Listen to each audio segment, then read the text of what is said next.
साथियों नमस्कार, चैनल को सब्सक्राइब करें और वीडियो को लाइक एवं शेयर करें। तो साथियों देखिए, उपेंद्र यादव है, उन्होंने ये कल धरना करने जा रहे हैं। तो किसके लिए जा रहे हैं देखिए, युवा बेरोजगारों के लिए, भविष्य के लिए। कल एक फिर अंतिम बार प्रयास।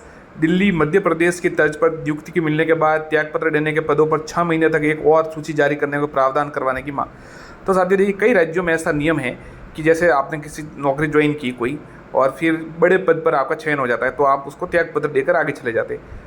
तो उसमें ऐसा होता है कि 6 महीने तक अगर ये हो तो फिर अगर दे दिया जाता है 6 महीने तक तो उसको फिर वेटिंग निकाली जाती है उन पदों पर। क्योंकि राजस्थान में क्या है कि अगर आप जैसे 3rd ग्रेड में हो गया चयन, फिर आप 2nd ग्रेड या 1st ग्रेड ज्वाइन करते हो तो वो पद एक बार अगर आपने ज्वाइनिंग कर ली तो फिर वो पद गया, वो फिर इस पद भर्ती पर नहीं गिना जाएगा, वो फिर अगली भर्ती में जाएगा।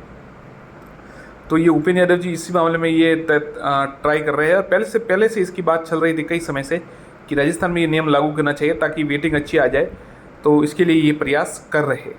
एक साथियों जो बात है एडिशनल को लेकर, तो एडिशनल को लेकर देखिए साथियों, उन्हें प्रोविजनल में ही रखा गया है अभी तक। और कई साथी कह रहे हैं कि 7 दिन तक जो नहीं हो तो अपात्र कर दिया जाएगा। अपात्र नहीं किया जाएगा।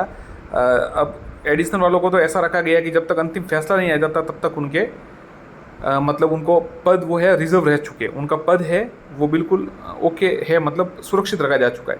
अब कब ज्वाइनिंग देते हैं वो बात अलग है, सुप्रीम कोर्ट के फैसले के बाद देते हैं या फिर जो अभी याचिका लग चुकी है उसके कुछ कंटेम्प्ट का कुछ आदेश आता है उस पर देते हैं।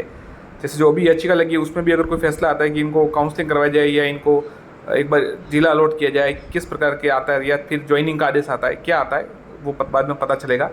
लेकिन जो एडिशनल के लिए खबर आ रही है कि जैसे कई स्टूडेंट मैंने देखा मैसेज आ रहे हैं कि जो प्रोविजनल है 7 दिन तक अगर डॉक्यूमेंट जमा नहीं करा तो अपात्र हो जाते। तो एडिशनल में ऐसा नहीं है, उन्हें अपात्र नहीं किया जाएगा, उनको जो सीट है वो सुरक्षित रखी जाएगी। और अगर मतलब सुप्रीम कोर्ट के आदेश तक इन्हें नियुक्ति नहीं मिलती है तो भले वेटिंग भी आएगी तो इस पदों पर वेटिंग नहीं आएगी, ये पद हमेशा सुरक्षित रहेगी अंतिम जब तक निर्णय आता है तब। अगर एडिशनल के पक्ष में आता है तो उन्हें ज्वाइनिंग दी जाएगी, अगर नहीं आता तो फिर अलग बात है।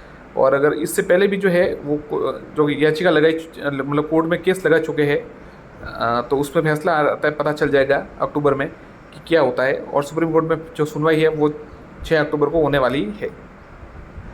और वैसे साथियों 5000 लगभग पद है वो खाली रह चुके हैं लगभग 26,000 27,000 में से। तो ये भी एक बड़ी बात है क्योंकि आज तक इतना कभी खाली नहीं रहे।